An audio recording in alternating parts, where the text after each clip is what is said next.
Our guest today is Guyton, Executive Director of Veterinary Church USA. Glenn, we're honored to have you with us. Glenn began his work as an Executive Director in 2018, and the board has just reappointed him to another 3-year term. He comes to us this morning soon after the loss of his mother, just a few weeks ago. And we offer you our support and love this time of loss in your life. This year, Glenn has published a book entitled Reawakened. That's not a fancy way of saying woke, but it's Reawakened, which he took from the book of, I believe, Ephesians. Yeah. Anyway, he is just, this is just out. I've read most of it, and I'm going to order several copies because Christmas is coming. From his book, I learned that he was 17 years in congregational ministry and the past 10 years in denominational leadership. He regards his early beginnings in ministry as a youth pastor as one of the most precious times in his life. When Glenn joined the Mennonites in 1993 in Hampton, Virginia, he was an officer in the Air Force. He credits Bishop I.W. Francisco and Titus Peachy with teaching him what it means to be an Anabaptist committed to nonviolence. Favorite ideas in his book are the church awakened, the church activated, and the church engaged. Glenn brings an unusual range of tools to his work and writing. He takes counsel from corporate marketing, from analysis of community. He's aware of social media, and a high-tech room in his San Antonio house gives him internet access to his offices in Elkhart, Fort Newton, and even an out-of-state secretary. Jim Caskey, a member of our church, is on Glenn's board. Jim comments that Glenn has a bigger, more welcoming vision for our church. He is building the church for my children and grandchildren. He is the right leader for right now. His illustrations in this book, in fact, reflect acquaintance with pop culture, even Monty Python and Star Trek. And he knows his Bible and uses it appropriately and exalts the power of the Holy Spirit above all human resources. Glenn, we welcome you to our Sojourners class. So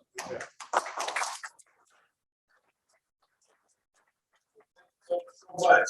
I think that was one of the best introductions that I've ever gotten. You should just come teach the class. Like, you read the book, you know everything that's going on in it. So that's great. Fantastic. Thank you all for having me today. It's a pleasure to be here with you here at College Mennonite.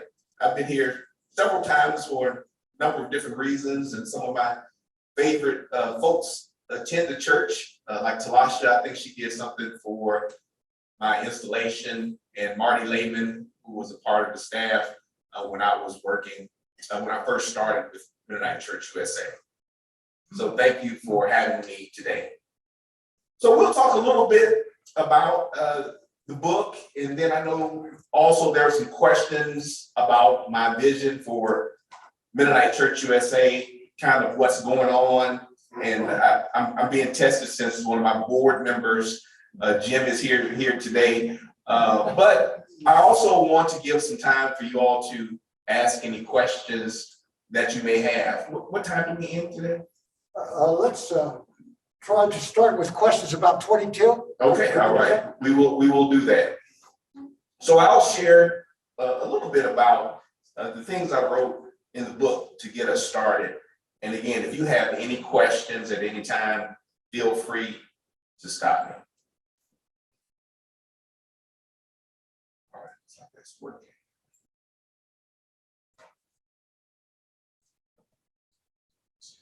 There we go. And so we do have the see a little bit awake, oh sleep, or rise up. We move that little screen over a little bit. So let's Ephesians 5. All right. Awake, O sleep, arise from the dead, and Christ will give you light. And so I wrote this book during the pandemic, when the pandemic first started, and it gave me a lot of time to really think about what we were doing as a church. This was something I planned to write about before the pandemic, but it was interesting to see how some of my thoughts changed as we went through the beginning of the pandemic, and also just seeing the interaction and the changes that were affecting the church at the time. And so initially, as I began to get information for this book, I wanted to talk to a number of pastors that I thought were being successful. And these were pastors, a lot of urban pastors that I met early on during my career when I was working in congregational ministry. We know that we had the Yahtzee report. I don't know how many of y'all remember the Yahtzee report. Some of y'all remember that? When we were first coming together as a denomination, Mennonite Church USA did this report by Yahtzee. And he came to a few conclusions about where the growth areas were in Mennonite Church USA. And part of the emphasis was on urban ministry. And so a few years back, I talked to a number of urban pastors to say, hey, what makes you successful? What makes your church strong? And why are you having the growth that was talked about in some of the research? So I came up with these 8 things, or they came up with these 8 principles. Identity, mission-focused spirituality, discipleship and faith formation, diversity and inclusion, holistic witness, developing strategic partnerships, sound stewardship, and leadership development. So those were the 8 things that I focused on and wanted us to think about as churches, as congregations. How can we live into the mission that God has called for us, and how can we really have an impact in the community? I've participated in a number of churches, a number of different types of churches. I grew up in the Presbyterian church. I've attended some pretty large churches. The church I was affiliated with in Virginia, Calvary Community Church. While I was there, at one point, we had about 1,200 members, so it was a fairly large church. This is a really large church for Mennonite churches. There was even a church in San Antonio down the street from me that had a merry-go-round in the atrium. So it was interesting. So I was able to talk to some of their leaders and pastors and really find out what was going on. Even talked to a pastor in Florida. I can't think of the name of the church, but they have like a water park outside their church, and it's connected with the Mennonite Church. So we have a church with a water park, and they baptize people in fountains. So I wanted to see what made some of these larger churches successful, and other churches, not just large churches, but all types of churches. So I interviewed a number of different pastors, Mennonite and some non-Mennonite pastors. The first thing that I think is really important, and one of the things that I try to stress with Mennonite Church USA, is that we have to have a clear understanding of our identity in the community. How do people that see us, from the outside, what do they think about us? What's our identity? What is our calling? I think that's the first and most important thing that we need to understand, whether we are a denomination or whether we are an individual church. Who are we and why do we exist? Right? There are a number of churches that you can drive past every Sunday, but why would someone stop here? What is your role as College Mennonite Church? What are the unique things that you bring to the table? Or what is that unique call that God has for you? What is your mission in the community? And I think if we start there, if we have a deep understanding of who we are and who we're called to serve, it really makes our lives so much easier. I think it helps to tear down some of the divisions that pop up in churches from time to time. When I was a youth pastor, people wanted me to do everything. They wanted me to be to take the kids on college tours. They wanted me to start an after-school program. They wanted me to do tutoring. And I had to say, hey, The YMCA does a lot of good things that you're talking about. Maybe you should take your kids to the YMCA. Hey, your schools have college counselors that arrange college tours and some of these other things that you're interested in. But my primary role is the spiritual development of your kids, or to assist you as parents in that. So I can't be everything that you want me to be. So I had to have a clear understanding of what my call was as a youth pastor and the ministry that I was going to outline. And that made me more effective. It made me more effective in what I did. We had a pretty successful youth ministry back when I was a youth pastor back in the 90s, because we knew who we are. We knew what we did in that community. I knew my gifts as a youth pastor, and it really helped us to focus and be effective in what we were doing at that time at C3 in Hampton, Virginia. So to thrive, congregations and congregational leaders must have a keen understanding of who they are in relation to the culture, their context, and the call of God, but do so without succumbing to the surrounding culture as Israel did in the book of Hosea. And so today we live in a very polarized time, and people always say, well, you're just following after the culture. You're just, you're becoming too worldly. Well, I think we can't ignore that we are a part of this world and the culture that surrounds us. But how do we connect with it? How can we be effective as Christians, as ministry leaders, as lay leaders? How do we tap into the culture that is around us and be effective witnesses to what God is calling us to do? That's the question that we have to ask ourselves. Next, practices mission-focused spirituality, which allows us to see the needs of the community and to respond appropriately. Again, how do we respond as a church? As we know our identity, we know what God wants us to do, but how do we respond? We're not there just to be stagnant in the community, but we need to, I believe, to meet a need. I think one of the greatest things that we do as Mennonites and Anabaptists is that historic peace witness. For me, it was transformative. It changed my life. I left the military, and I never thought I was going to be the executive director of Mennonite Church USA. That wasn't on my list when I was making a list of career aspirations. That was nowhere on the list. But somehow I wound up in this position. But part of it was because I had people who responded to the needs of the community that I was a part of. I was in a military community. I met Titus Peachy and a group of people from MCC who were bold enough to come and to really think through how the churches in Virginia were going to relate to that military community. And there was a number of ways that could have gone. I could have been ostracized and kicked out, but for some reason, Titus and others took the time to educate me about what it meant to be an Anabaptist. I learned the stories, I learned the history, and I learned that there was a way to articulate some of the things that I had been feeling about peace and my admiration of people like Dr. Martin Luther King. I didn't realize there was a whole group of folks that thought about peace and non-resistance. I didn't know that. How could I? That wasn't my experience growing up. But because the group of people took the time to respond to that a particular community, I was able to grow and learn, and it changed my life.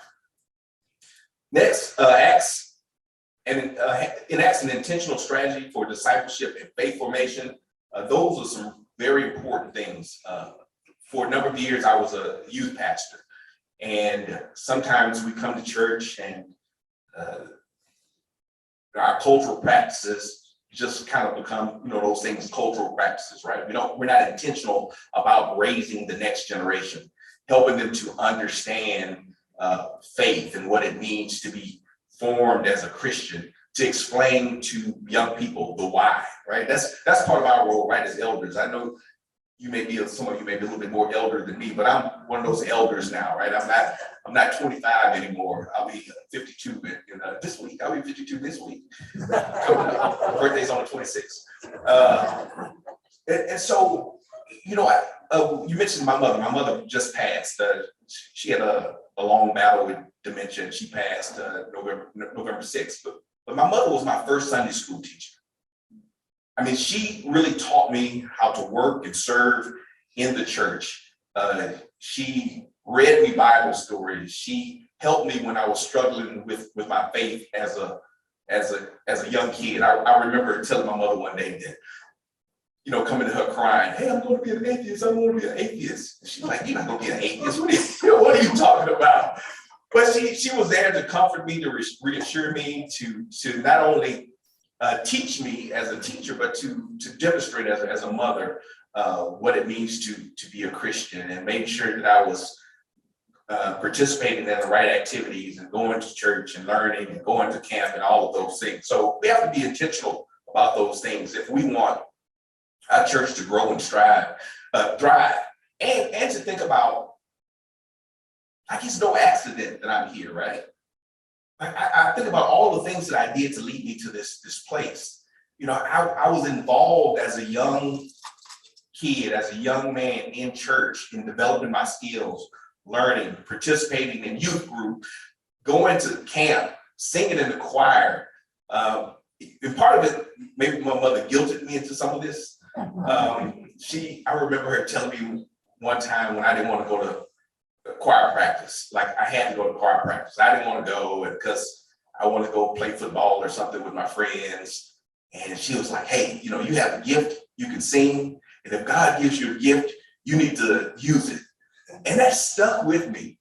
Now, I don't think she was trying to be like mean or, I think some people may have a problem with that, but she was just saying, hey, if God has given you something, poured something into you, you have an obligation to utilize what you have to honor God. And so that just stuck with me in a lot of things in my life. And I think it's part of what drives me today.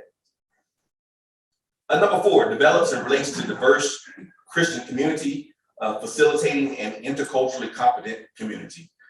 And so what does that mean as we think about that, relating to a diverse community? I do think we have to be careful as Christians not to get into our own little holy bubbles. I talked a little bit about the diversity of my kind of church upbringing.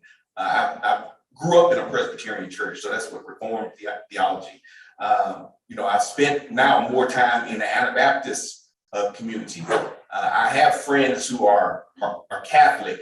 I have friends that are part of more of the independent Black Baptist church. So I have that experience. Those things really help me to think about who I am, and also think about the gifts and unique calls of those other groups, those other bodies. I'm not here as one to confess or to profess that the Mennonites or the Anabaptists, we just have it all, right? We're just like, God touched us and nobody else. No, there are other, faith streams, other things that people bring to the table. And sometimes we have to partner with these groups. We have to understand how culture impacts our faith. So that's great that you have a bilingual service. Those things are important because we do see and hear God in different ways. And culture impacts how we understand God. There are some things that I really appreciate once I became a part of this Mennonite community that I never would have thought about because of some of my own cultural bias, right? Being raised in an African American community, and even as we think about like the role of women in the church and the community, it's much different from my experience. I've always been surrounded by really strong and powerful women. Often in the Black community, fathers were absent for a time. And so when I come into a different community that has a different understanding of things such as patriarchy or the role of women, it really causes me to think differently, to see, okay, this is maybe how this scripture looks different in someone else's eyes. So it's important that we're able to relate to this diverse community, because I think it gives us a better way of understanding who we are, and again, what God has called us to do. So one of the things that I always want to remember is that we have to honor the past by charting a new path to a bright future. A future that honors the contributions of those who came before, but yet is not being held hostage by their ghosts. That's one of the biggest challenges as we think about these intercultural connections. I've inherited a Mennonite church that was really former GCs and former MCs coming together, right? Those are the two cultures that have kind of existed, that have coexisted. And my hope is that we can start moving to become Mennonite Church USA, right? That Mennonite Church USA started in 2001. That we honor the leadership, we honor the people, the GCs and MCs that came together to form this denomination. We honor our rich Anabaptist history and the institutions that they started. But how do we take all of that wisdom that came together and how do we move forward to be a church that's relevant for 2020, 21, 22, and so on? Again, I'm 50, I'll be 52 soon. And I know y'all probably like, oh, he's like a kid. But you know what, I'm at that point where like my legs and stuff kind of hurt sometimes for no reason. And I got to stretch now when I wake up. I only can run every other day now. And so I think about what's next. Like who are the next generations of leaders? Who's going to take my place? How do we pour into them? And what kind of church do they need? The church is going to be much different. Now we're Zooming, right? Before the COVID and all this other stuff, people were like, oh, we just have to be together. We can't just utilize this technology. We can't work from home. Now everybody's like, we can't go back to the office. We don't have to be together so much. So things have changed. So how is the church going to change and adapt to meet these new realities? And even as we think about connecting with different generations, as we bring new leaders about, how are we going to chart a new path while still honoring the history that brought us here? My favorite, I just want somebody to do, maybe we get AMPS or something to do it, but I want someone to do a theological reflection on Fiddler on the Roof. Because I think that's the best articulation of some of this. Like how, one of the questions from that play, that musical is, well, how will you keep the fiddlers from falling off the roof? They said, well, tradition, right? Tradition. That's what keeps them, on the roof, able to stand tall, not get hurt, that tradition. But the whole point of the musical is that, one of the young daughters wants to marry for love. She wants to change how those old traditions work. So she didn't want to destroy all the traditions, but some of them weren't allowing her and the rest of the community to move forward. Those are the things that I wrestle with in my role. How do I honor the deep, rich Anabaptist history and our calling as a peace church, while at the same time responding to the new challenges that we have as the body of Christ? So one of the questions I have is, who are you? This is one of the things I ask you just to think about. Now just take a few minutes, kind of where you are, maybe if you feel comfortable talking to the person next to you. Who are you as a leader, as a congregation, or as a member of Mennonite Church USA? I want you to take just a few minutes to think about that. And if you all online are following along, you can put that in the chat too. If you want to put something in the chat, we can share that. So just take a couple minutes to think about that, who you are. Who are you?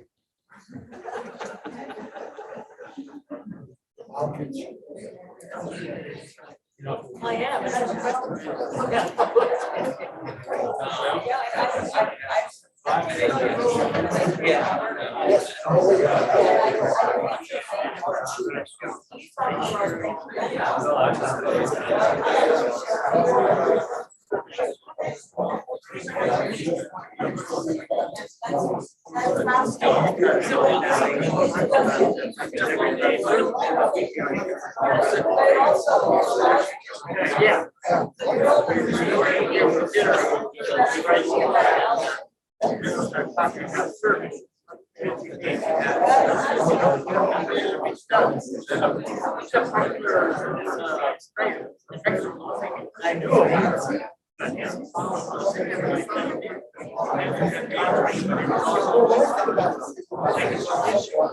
Anybody type anything?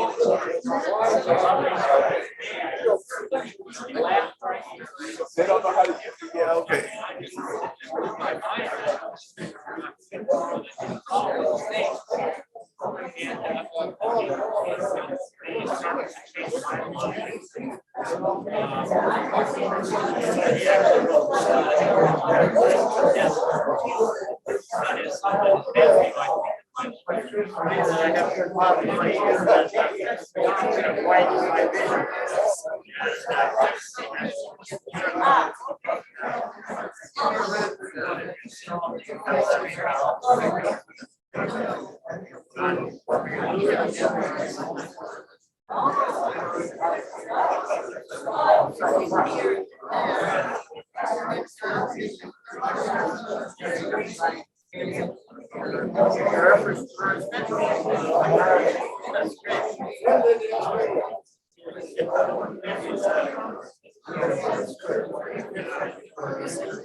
All right, we'll come back together. And do I have any volunteers that want to answer that question? Who are you? Any brave volunteers? What you came up with? Go ahead. I'm somebody that's trying to figure out how to live in a gun culture now after the decision this week. Oh, wow. So the response was someone that's trying to figure out how to live in a gun culture. That's what you said after this week. And so that's a reality, right? We have a new, I think a new way of thinking about those things, especially as Anabaptists. Now I live in Texas, so it's a whole different discussion in Texas about gun culture. We'll pray for you. Okay. All right, other responses, other volunteers. Okay, in the back. Leonard Penner. So we had a man by the name of Dan Schrock in our Sunday school class the last 2 Sundays. And he talked about as we age doing that inner work. I can't build houses anymore, but Okay. that the inner work. All right, so that inner work, and you said interesting things, like, right, so as you said 2 things. First of all, as you age, right, and so as we go through different phases of life, we have to do things differently, right? I just had someone hang my Christmas lights on my house because I'm not getting on the roof anymore. I've transitioned, he was a young guy, he was just walking around on my roof, and I was like, you're crazy, sir. So I paid him to do it because I value my bones too much in this. But we transition, but we still have a lot to offer. No matter what phase of life we're in, we still have a lot to offer. Like, I wish I had someone around me that had more wisdom, maybe with building some houses and things like that. Now, I have some skills, but if you know how to build houses, maybe you can't do it anymore. But that doesn't mean that you can't be relevant in building houses. You may no longer swing the hammer, but you have a lot of wisdom and experience that I will never have. I've built a few things during the pandemic, and it took me a long time. Well, this is one thing. I was installing some security lights on my house, and I had to make the cables, the LAN cables that you plug in to the internet. So it probably took me like 2 hours to make these cables. And then I had a guy that does this all the time. He came over my house to install some other things. And it took him 5 minutes. I was like, man, I should have just called you to come do these other cables. And so, that wisdom, that experience and knowledge that you have is really important as we move forward in the church. And so it's still just understanding who we are. It has to do with the skills and things that we bring to the table, but also the phase of life that we're in. And all those things are relevant as we serve the church. And one of the things that I just really love is the intergenerational church. I was reading about the children coming into church, and I guess really what I read between the lines was old people don't get all mad when the babies are crying. That's kind of how I read the little purple sheet, right? But we need that. You just don't realize how much we learn in that intergenerational community. And I think it's something sometimes that we lose, especially in this day and time, that we're a little bit too isolated, from families. We don't, in some communities, we aren't together as much as we should be. But it's important as we think about where we are in our life and how we can contribute to the work of this church.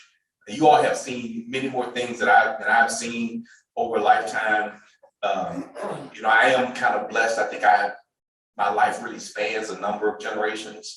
My biological father was born in 1907.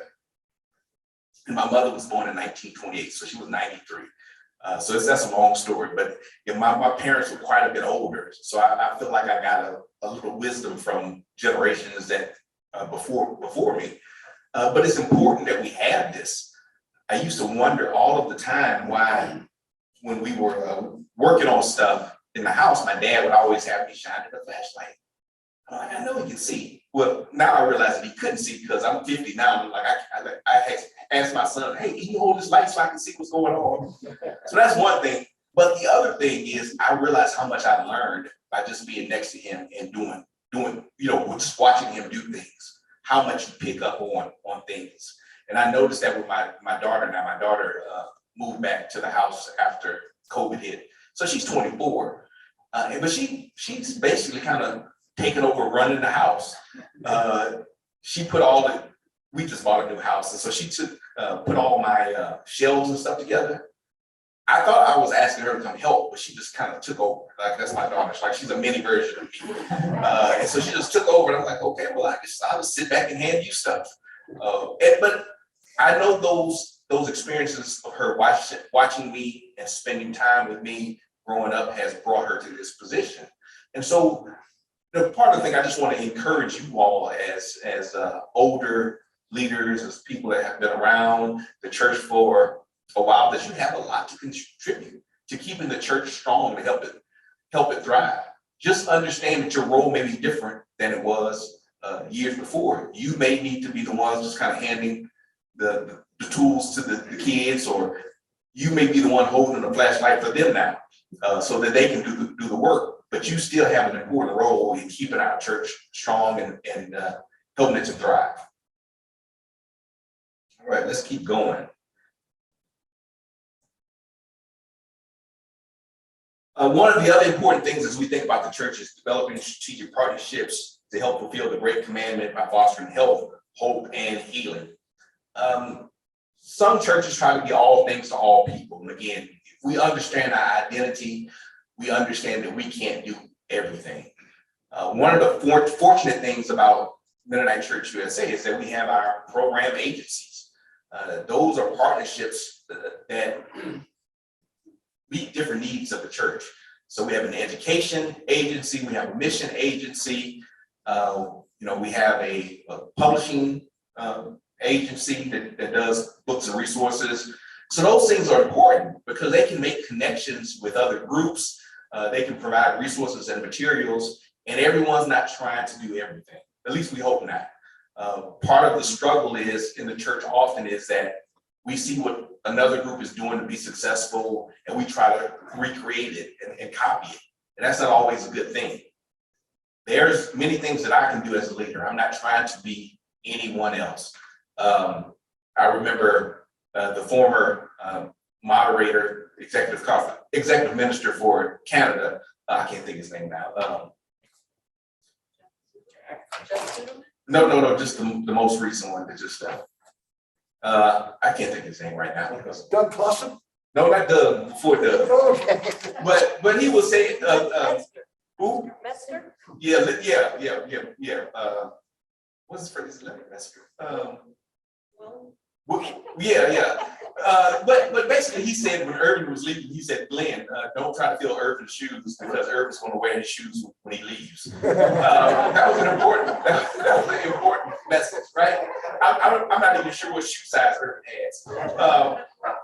But the important thing is we don't need to try to fill the niche or the calling of other ministries. We don't have to do every single thing. We can form partnerships. And sometimes people get concerned about, when you talk about diversity and inclusion, but what do we have to do? What do we have to change? Well, sometimes it just means that you have to create other partnerships. You don't have to be all things to all people. There are going to be some groups and people that do things better than you, as long as you're willing to tap into those gifts. That's a really important part of, I think, about diversity is being able to recognize the gifts and talents of other people and figuring out how you can tap into those things. That doesn't mean that you have to do everything. You don't have to have a class for this group, for this group, for this group, for this group, in a general sense. Now, you will have to accommodate the people that you're a part of, because we even have diversity within, the same culture, right? There are all kinds of diversity that we have to pay attention to. But one of the things we can't ignore is when people do things well and do things better, or have greater capacity. We can support those ministries. We can support those people and their gifts as an extension of who we are and what we're called to do.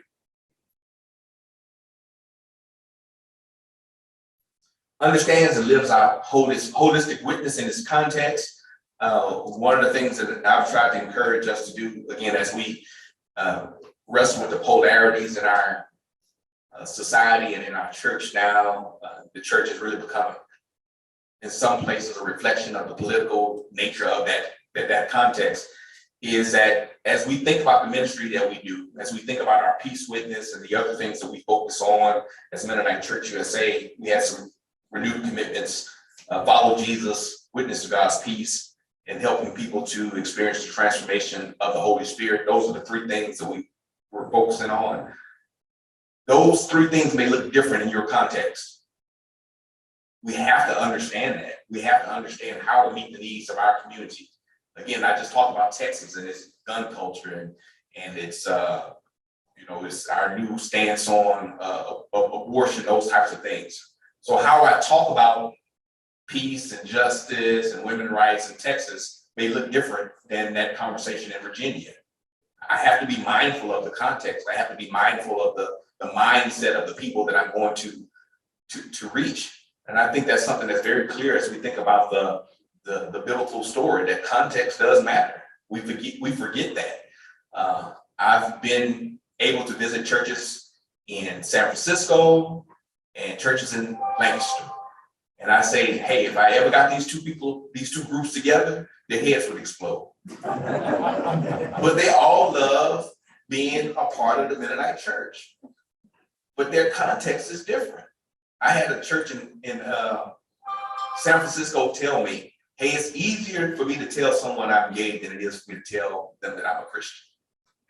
That just blew my mind. I said, wow, is that what is going on in San Francisco? Well, apparently it is. Now, if you come from a state like Texas or a state in the Bible Belt, when you think like that's crazy. It doesn't make sense. Being a Christian is just what you do. It's just a natural part of who you are. If you're not a Christian, that's weird.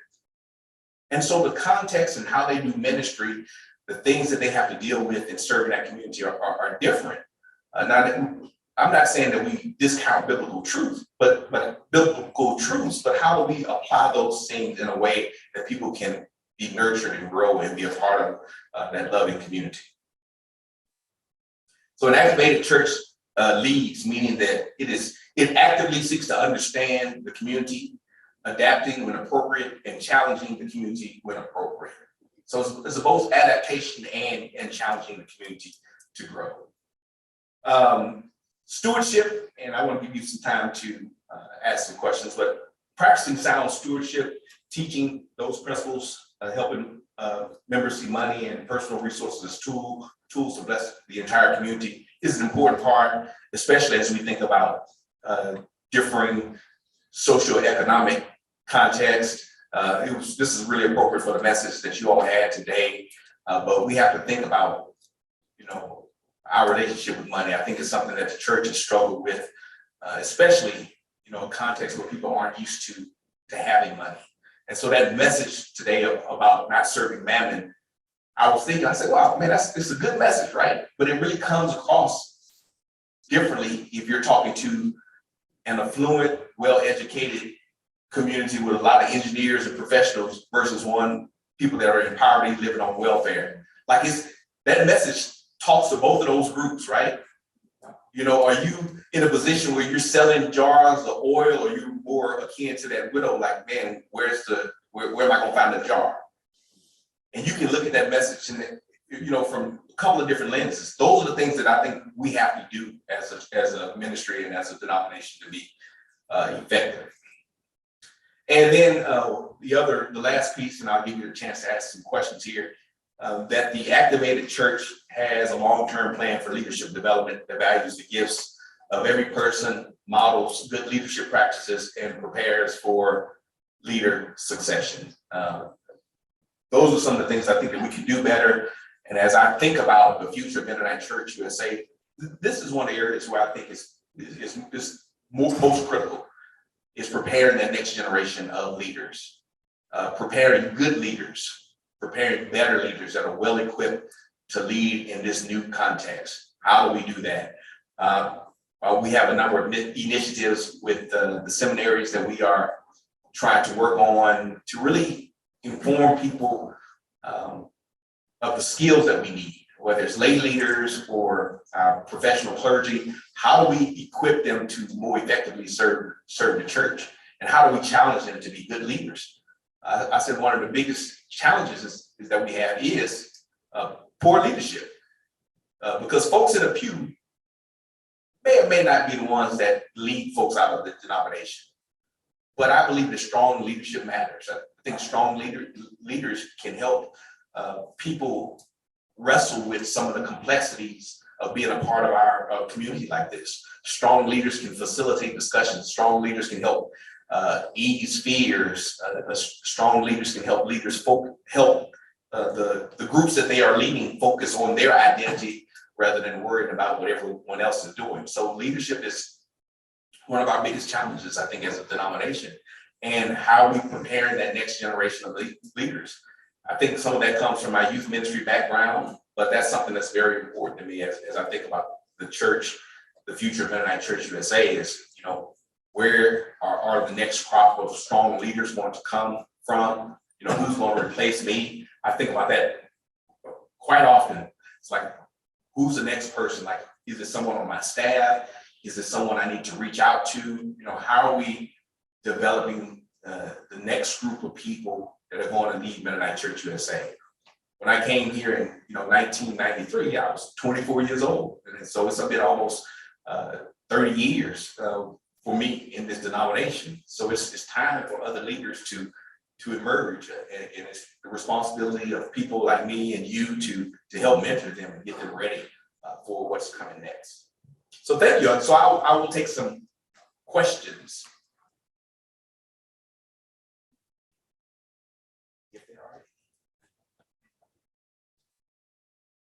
Yes. This is called College Mennonite Church. We meet on the campus at Goshen College. Yes. Your denomination has 5 colleges, and the history of relationship between church and colleges, whether it's Catholic or Protestant, is not particularly encouraging. Right. What is your positive vision for how the church can contribute to the colleges and the colleges contribute to the church? All right, that's a good question. That's a really good question and really timely. And Would so, you repeat the question? okay, so the question was about the relationship between the church and the colleges. Kind of what is my vision for helping the church tap into the gifts of the colleges and the colleges being able to tap into the gifts of the church. Well, one of the things is really, again, helping us to really live into our roles as the agencies that we have. So Mennonite Education Agency is a primary agency that has been relating to our colleges. That role needs to really be focused, fine-tuned. I'm really encouraged by Michael Danner, who's the new executive director from the Mennonite Education Agency.